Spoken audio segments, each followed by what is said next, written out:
Hello everybody, what is going on? Jimmy here, back with another video. I hope you guys are all doing well. Today, my friends, we're going to be talking about the fact that Pokemon Diamond and Pearl remakes just got announced. And no, this is not a joke. No, this is not me pretending. This is actually the truth. And I will actually play a trailer right now for you all to watch. As you can see, the trailer is playing. They decided to go with a totally different art style than I think most people thought they were going to go with, but I really like it. I think that it's definitely reminiscent of the style that they used back in the day, just more pixelated because that was the technology that they had.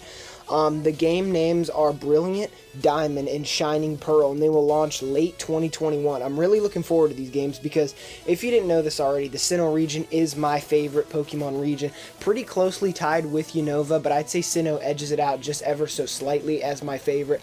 But here's the thing, right? Looking at this game and seeing that we're going to be brought back to the Sinnoh region in its full force, and seeing that they're not adding Dynamaxing, and seeing that they're not going to try to tamper with it whatsoever, really excites me and makes me happy, because I was very worried about these remakes. I thought they were going to run on the Sword and Shield engine.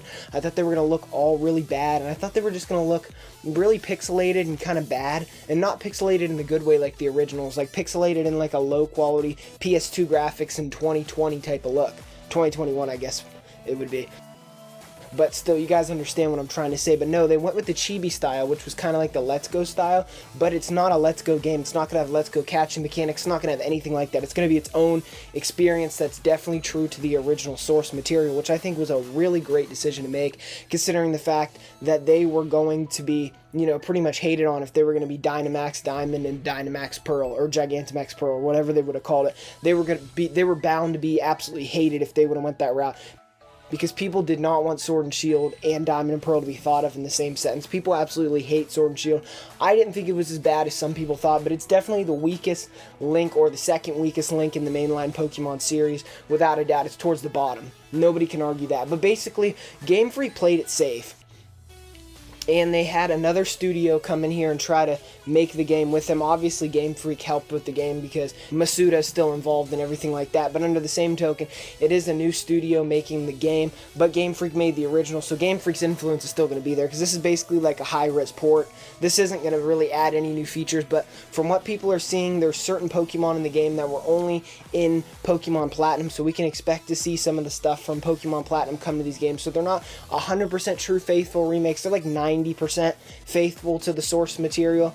But overall, I'm just really happy with those games that got announced today. They look really great. Now, the next thing that they did, Game Freak again played it really safe, and I guess it would be the Pokemon Company, because Game Freak's not really involved too much with the Diamond and Pearl remakes.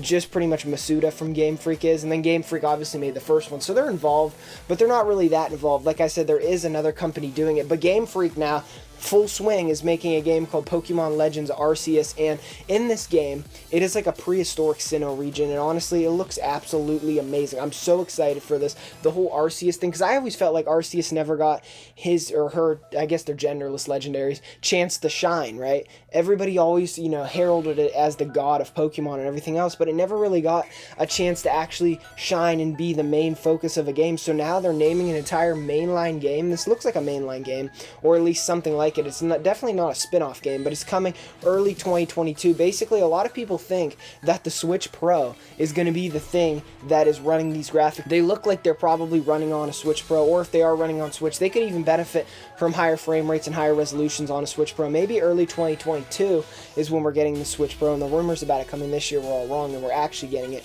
early 2022. I could totally see something like this happening. I'm not saying that's what's happening here, but there is a high chance that something like that is happening, because for a Pokemon game to be launching in early any year is kind of a strange occurrence and usually doesn't happen. I want to take a moment to thank all my subscribers that were with me this whole journey, this whole road to Diamond and Pearl. I think I will be done with that series from now on. From now on, we'll just start predicting games, because that series was kind of talking about what we wanted the games to be and different things, and now that we know exactly what they are, there really is no more sense in theorizing what they're going to be. Now we need to just talk about news of what they actually are going to become.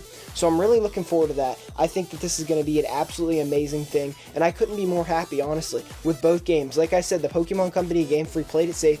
They announced 2 games, so if you're not happy with one, you have another one. They have one in the chibi art style, which is, you know, some people like, some people don't. I personally don't have a problem with it. I just want to see how some of the well-known characters end up looking. I don't want it to look too chibi, but it seems like they're going to hold true to their form to some degree.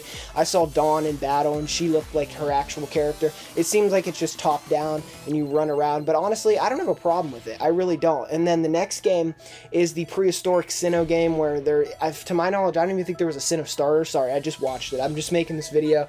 I just actually watched all this, and from my knowledge, there wasn't even a Sinnoh starter in the game, so it's definitely taking place way in the back before any of that type of stuff was even realized. They talked about not even having gyms and all sorts of stuff, so it's going to be a totally different experience from what we're used to, but I'm really looking forward to that. Overall, this was like an 11 out of 10 conference after the really disappointing Sony State of Play in the mixed reaction of the Nintendo Direct, which was definitely better than the Sony State of Play, but still, this Pokemon Company presentation was absolutely better than both them, and honestly has me so excited for Pokemon in the future. A lot of people, including myself, were starting to feel like Pokemon was going down a really bad path for like the last 5-6 years, and truthfully, I feel like this just, maybe even like the last 7, honestly, like the last 7-8 years, it's been nothing that was really anything to write home about. Ever since Black and White 2, basically, ever since those games, Black 2, White 2, there really hasn't been an amazing Pokemon game, and I don't think anyone can argue with me on that. But basically, that's all I have to say in this video. Thank you so much for watching. If you've enjoyed it, don't forget to like